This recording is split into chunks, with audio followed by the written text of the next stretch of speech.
오늘 아침 전북권 주요 뉴스입니다. 요양시설 유권자들을 위한 거소투표가 어제 시작됐습니다. 오늘과 내일은 사전투표가 실시됩니다. 정책과 공약이 실종된 이번 지방선거. 유력 후보들은 시민단체들의 제안도 거부하고 있습니다. 지난 2월 가스 중독으로 일가족이 숨진 사건에 대해 검찰이 보일러 점검 기사에게 과실이 있다며 불구속 기소했습니다.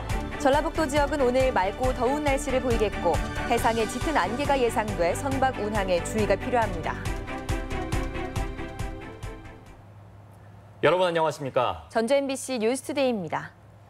장애로 거동이 불편하거나 수용시설 등에 있는 유권자가 거주지에서 투표하는 제도를 거소투표라고 하죠. 어제부터 도내에서도 본격적인 거소투표가 시작됐는데요. 박연선 기자가 현장을 다녀왔습니다.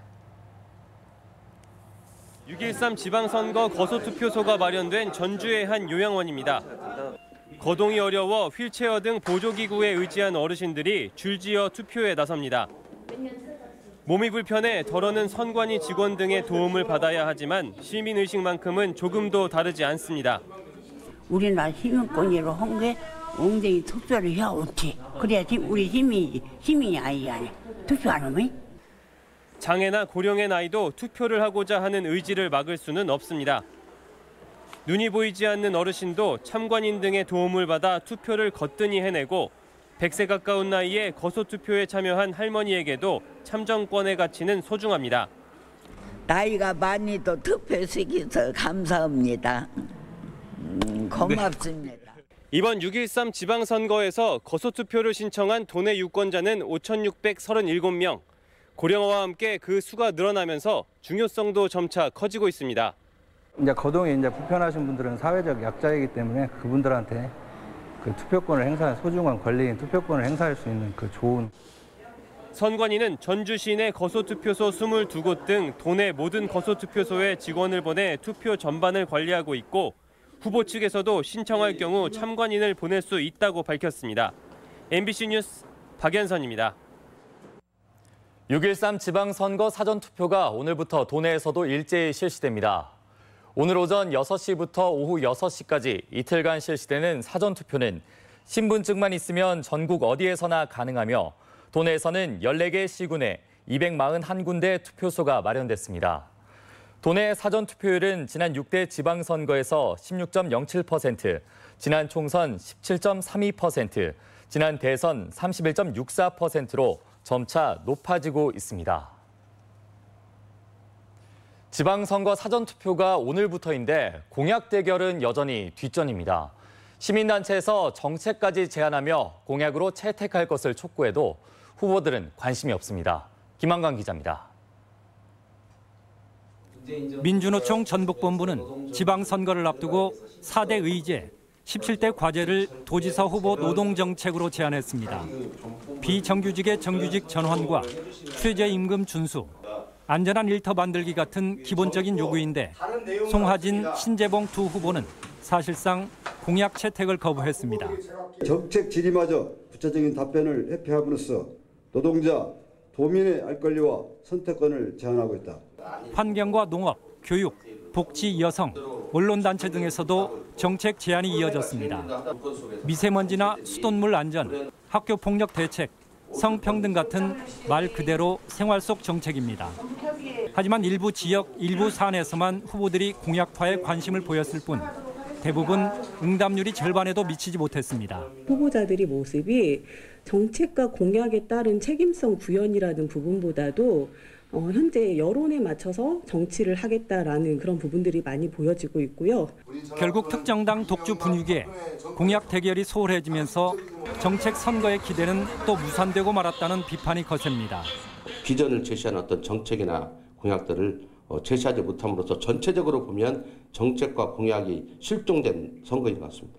사전 투표와 함께 사실상 선택이 시작된 6.13 지방선거. 도내 유권자들은 제대로 된 검증과 평가 없이 심판을 해야 하는 어느 때보다 힘든 도전에 직면하게 됐습니다. MBC 뉴스 김한광입니다. 지방선거 청소년 모의투표가 어제부터 정읍중학교를 시작으로 도내 12개 시군 21개 투표소에서 진행됐습니다. 청소년 모의투표는 참정권이 없는 19세 이하 청소년들의 민주주의 의식을 고취하기 위해 마련됐습니다. 무주군수 후보 토론회가 어제 전주 MBC 공개홀에서 열렸습니다. 두 후보의 열띤 공방을 박찬익 기자가 전해드립니다.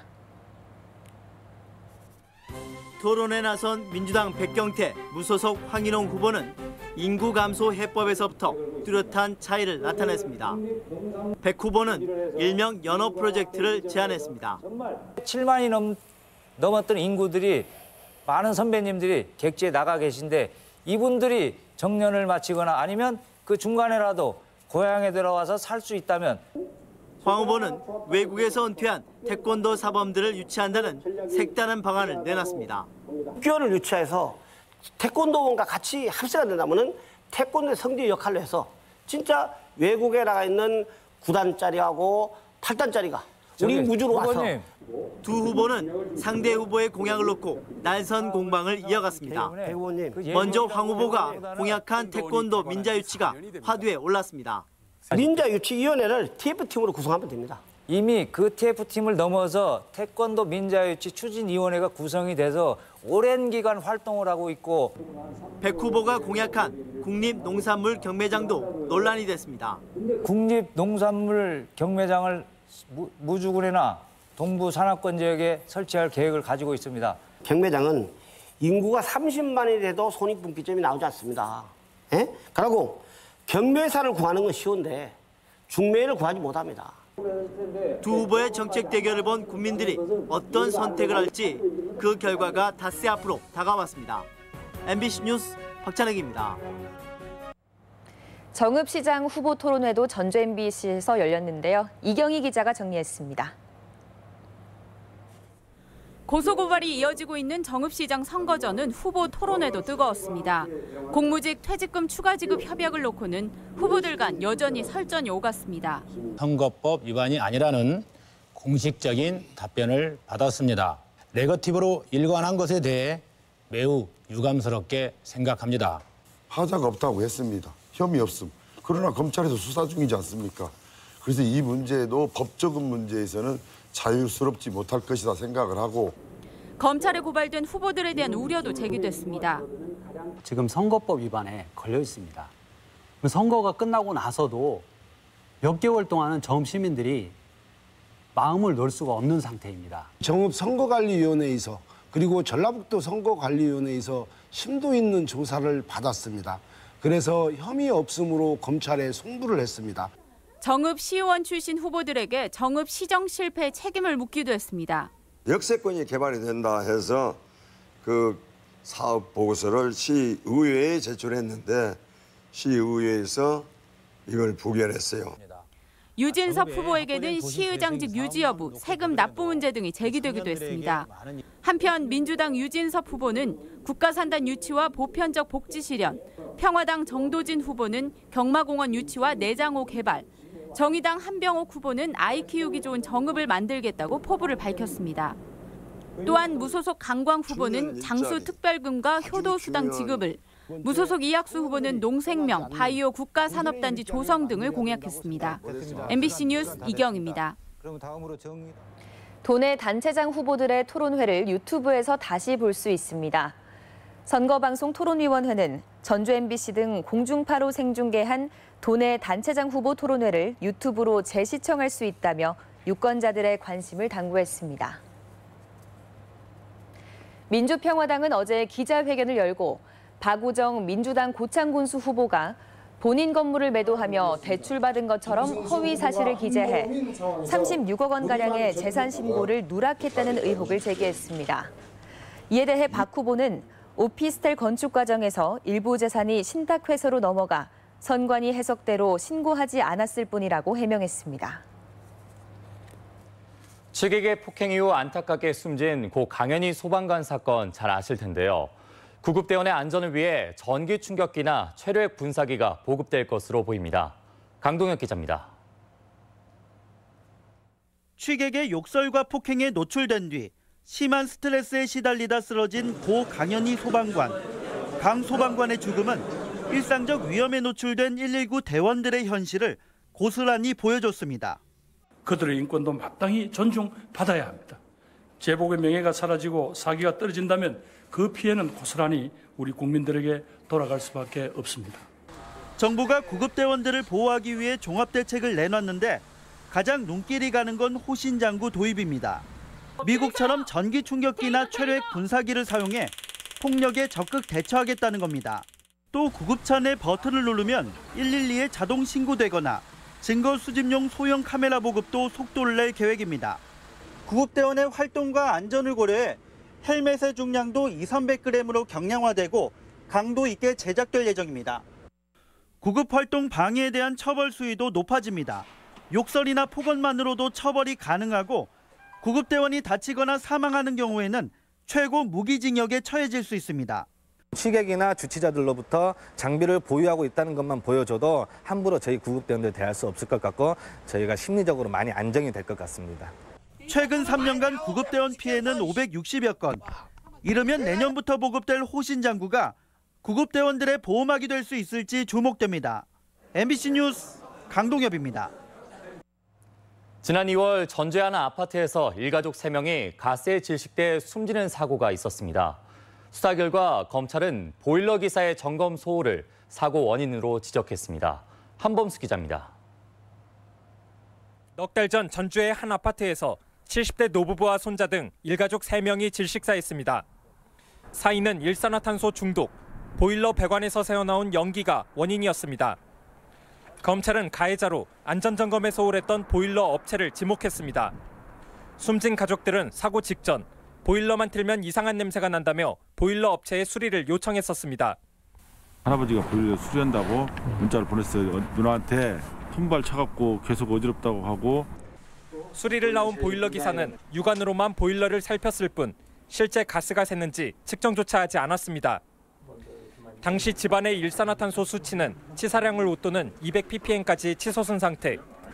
결국 수리기사의 소홀한 대처가 참변을 불러왔다는 겁니다. 이와 관련해 검찰은 보일러 기사와 업체 대표는 물론 공동 배기구를 막아 연기 배출을 어렵게 만든 아파트 운영위원장 등에게도 업무상 과실치사 혐의를 적용했습니다. 안전과 관련된 업무에 종사하는 분들은 다시 한번 본인들이 하는 업무에 대한 중요성이나 경각심을 좀. 비슷한 사고를 예방하기 위해 보일러 업체가 가스 측정 장비를 의무적으로 구입하도록 하는 등 제도적인 보완도 시급해 보입니다. MBC 뉴스 한범수입니다.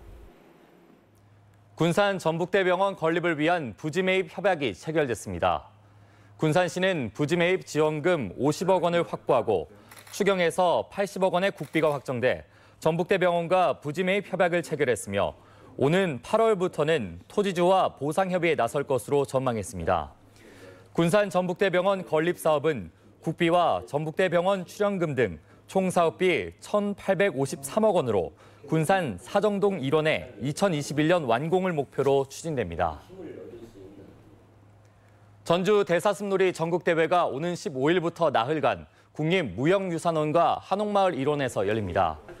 으뜸 판을 펼치다라는 주제로 열리는 이번 대회는 성인과 학생부로 나눠 판소리, 가야금 병창 등 10여 개 분야에서 최고 국악인을 가립니다. 이번 대회부터 판소리 명창은 대통령상이 복원되며 심사위원 추천과 선정위원회를 별도 구성하는 등 공정성을 높일 계획입니다.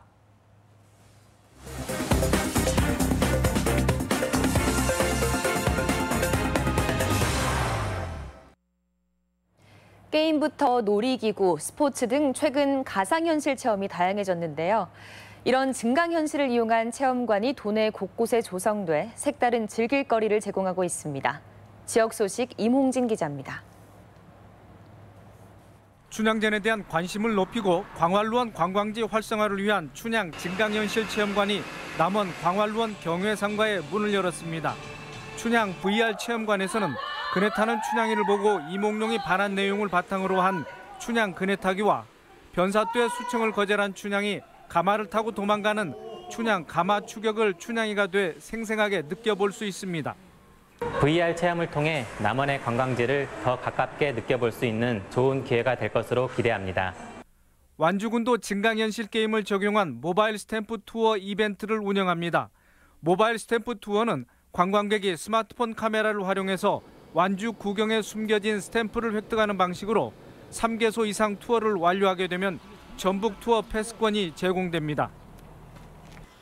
지난 1일에 문을 연 순창 발효소스 토굴 가상현실 체험관이 가족 단위 관광객들로 인기를 얻고 있습니다. 발효소스 토굴 내에 설치한 가상현실 체험관은 순창 고추장에서 추출한 백신을 바이러스에 감염된 사람들에게 전달하는 우주여행 체험으로 순창만의 특색 있는 프로그램으로 평가를 받고 있습니다.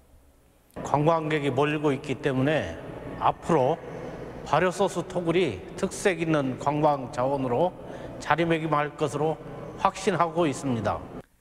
임실군이 전 지역 읍면 소재지를 경제와 문화 등 주민 생활에 필요한 공간으로 구축해 나가고 있습니다. 임실군은 임실읍에 해피문화복지센터를 건립하고 3개면에 무선 방송 시스템을 구축하는 등 오는 2021년까지 5개 읍면에 333억 원을 투입해서 주민 생활 서비스 공간으로 만들어 나갈 계획입니다. MBC 뉴스 임홍진입니다. 전라북도가 마을 산업특구로 지정될 전망입니다. 도는 지난달 농림부에 마을 산업특구를 신청했다며 오는 7월까지 특구 지정이 최종 결정된다고 밝혔습니다. 마을 산업특구는 현재 제주와 경북, 경기도 등 3곳에서 운영 중이며 전라북도는 오는 2020년까지 560억 원을 투입해 체험과 재활 승마 시설을 늘릴 계획입니다. 올해 우수 후계 농업 경영인 54명이 선정됐습니다. 우수 후계 농업 경영인은 전국에서 모두 250명이 선발됐으며 이 가운데 전북은 22%인 54명이 뽑혔습니다. 우수 후계 농업 경영인은 5년 이상 경력의 농업인으로 최대 2억 원을 연금리 1%에 지원하는 대출 혜택이 제공됩니다. JB금융지주가 지역 인재를 할당해 하반기 신입행원을 모집합니다. JB금융그룹은 일자리 창출과 디지털 뱅킹 강화를 위해 전북은행과 광주은행 각각 60명씩 110명의 신입행원을 채용합니다. 채용 규모는 지난해보다 20명가량 늘었고 JB 측은 전체 70% 이상을 전 남북 인재에 할당해 선발할 계획이라고 밝혔습니다. 새만금 내 모든 대형 공사에서 지역기업 우대 기준이 적용됩니다. 새만금 개발청은 그동안 기술형 입찰에 적용했던 새만금 사업 지역기업 우대 기준을 종합심사 낙찰제 대상 공사까지 확대했습니다. 새만금 내 종합심사 낙찰제 대상인 공사는 지역기업의 평균 참여율이 약 16%이지만 우대 기준이 적용되면 25% 이상 상승할 것으로 예상됩니다. 다음은 우리적 행사와 문화 소식입니다. 전주 예글이나 합창단 정기연주회가 모레 한국소리문화의 전당 연지홀에서 열립니다. 국립민속국악원의 토요 국악 초대석이 내일 이세나의 아직 무대로 마련됩니다. 익산 지역 청소년들이 만드는 제6회 청소년 가요 콘서트가 내일 솜리문화예술회관에서 열립니다. 구강보건 주간을 맞아 오늘 진안 문화의 집에서 충치 예방을 위한 인형극이 공연됩니다. 새만금 상설 공연 해적이 11월 17일부터 매주 화요일부터 토요일까지 군산 아리울 예술창고에서 펼쳐집니다. 품질 경영의 우수 사례를 발표하고 정보를 교환하는 전북 품질 분임조 경진대회가 오늘 전북대학교에서 열립니다. 군산 시립도서관은 오늘부터 29일까지 시민 로스쿨을 매주 금요일 운영합니다. 전주의 수공예품과 문화예술을 체험할 수 있는 문화장터가 내일 경기전 앞 광장에서 운영됩니다. 전북지역 특화산업 육성사업 2차 지원계획 설명회가 오늘 전북대 훈산 건지하우스에서 있습니다. 전주교육대학교가 창의적 문화영재 교육 프로그램 교육생을 오늘까지 접수받습니다.